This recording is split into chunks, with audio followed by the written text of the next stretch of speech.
রাস্তায় বের হতে না হতেই সুন্দরী গোলাপি রঙের পিঙ্কির পিছু নিয়েছে দুষ্টু হানিফ। রাস্তায় প্রচুর গরম, এসি বাস ছাড়া চালানো সম্ভব না। চালকের আর অভিজ্ঞতা কি গাড়ি চালাতে পারি এই আমার ভুল হয়েছে, ক্ষমা করে দে। চালু হওয়ার প্রথম দিনেই পিঙ্কিকে ধাক্কা দিল বলাকা বাস। আল্লাহ ভাই আল্লাহ বাবা শোনা যে পড়বে না আল্লাহ জানে, আল্লাহ এদিকে তো আসতেছে। পিঙ্কি বাস চালু হওয়ার কারণে নাকি লোকাল বাসগুলোতে মেয়েদেরকে নেওয়া হচ্ছে না, বলা হচ্ছে আপনাদের তো পিঙ্কি আছে, আপনারা ওইটাতে করে যান।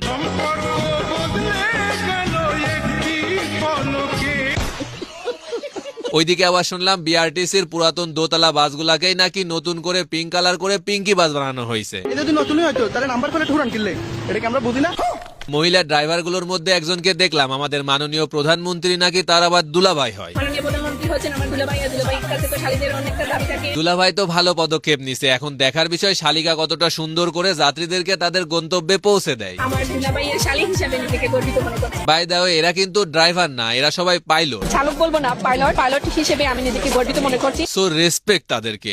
ওকে, এক আপুকে দেখলাম এই পিঙ্কি বাস পেয়ে এত খুশি হয়েছে যে গানে গানে প্রধানমন্ত্রীকে ধন্যবাদ জানাচ্ছে। আমার বন্ধু মহাজাদু জানে, মাননীয় প্রধানমন্ত্রী নাকি জাদু জানে। আমাদের সরকার অনেক জাদু জানে এটা। আর এক আপুকে দেখলাম পিঙ্কি বাসের পিঙ্ক কালার নিয়ে তার প্রবলেম, পিঙ্ক কালার নাকি ছেলেদের পছন্দ। মেয়েদের পিঙ্ক কালার পছন্দ না, ছেলেদের পিঙ্ক কালারটা বেশি পছন্দ। আমি জানি না সে কোন অ্যাঙ্গেলে কথাটা বলছে, বাট আমরা তো সবাই জানি যে পিঙ্ক কালার মেয়েদের পছন্দ। মেয়েদের পিঙ্ক কালারটা কম পছন্দ। পিঙ্কি বাসের একজন ড্রাইভার না থুকু পাইলটও তো এই কথাই বললো যে পিঙ্ক কালার মেয়েদের পছন্দ।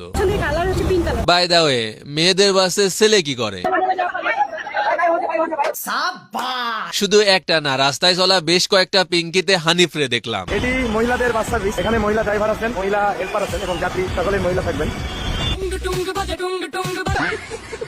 যাই হোক, গতকাল থেকে শুধুমাত্র মেয়েদের জন্য ঢাকার রাস্তায় এই পিঙ্ক কালারের বাসগুলো চলাচল করতেছে। মেয়েদের সুন্দর ও নিরাপদ চলাচলের জন্য নিঃসন্দেহে বর্তমান সরকারের এটা একটা ভালো পদক্ষেপ, কিন্তু আমার কাছে মনে হয় এইটা যেরকম পজিটিভ দিক আছে, বেশ কিছু নেগেটিভ দিকও আছে। প্রথমত, পিঙ্ক কালারের এই বাসগুলা বাদে বাকি যে বাসগুলো আছে সেগুলা রাতারাতি জেন্ডার পরিবর্তন করে পুরুষ বাস হয়ে যাবে। নারীরা সেখানে উঠতে গেলে দিনের মধ্যে 1400 বার করে দেখায় দেওয়া হবে যে তোমাদের জন্য আলাদা নারী বাস আছে, তোমরা সেটা করে যাও। যেসব রোডে এই পিঙ্কি বাসগুলা থাকবে না সেখানকার মেয়েরা পড়বে আরো বিপদে। ওদের সেই আগের মতো যাতায়াত করতে হবে, আবার কথাও শুনতে হবে। সবচেয়ে বেশি ভয়ের দিক হচ্ছে আমাদের পুরুষ বাস চালকরা। তারা তাদের ব্যাডাগিরি দেখাতে গিয়ে পিঙ্ক কালারের বাসগুলারে না জানি ইচ্ছাকৃতভাবে অ্যাক্সিডেন্টের দিকে ঠেলে দেয় কিনা। সবাই যে এরকম করবে তা কিন্তু না, তবে সম্ভাবনা আছে। তবে পিঙ্ক কালারের মহিলা বাসগুলোর জন্য যে ড্রাইভার গুলা সিলেক্ট করা হয়েছে গতকালকে থেকে তাদের ইন্টারভিউ শুনছিলাম। একজন দেখলাম বলতেছে বাংলাদেশে যত ড্রাইভার আছে সবাই আমাদের পিতার সমতুল্য। ওনারা যাতে আমাদেরকে এই বাস চালাতে হেল্প করেন, ওনারা যাতে বাজে কমেন্ট না করে পজিটিভ থাকে। বাজে কমেন্ট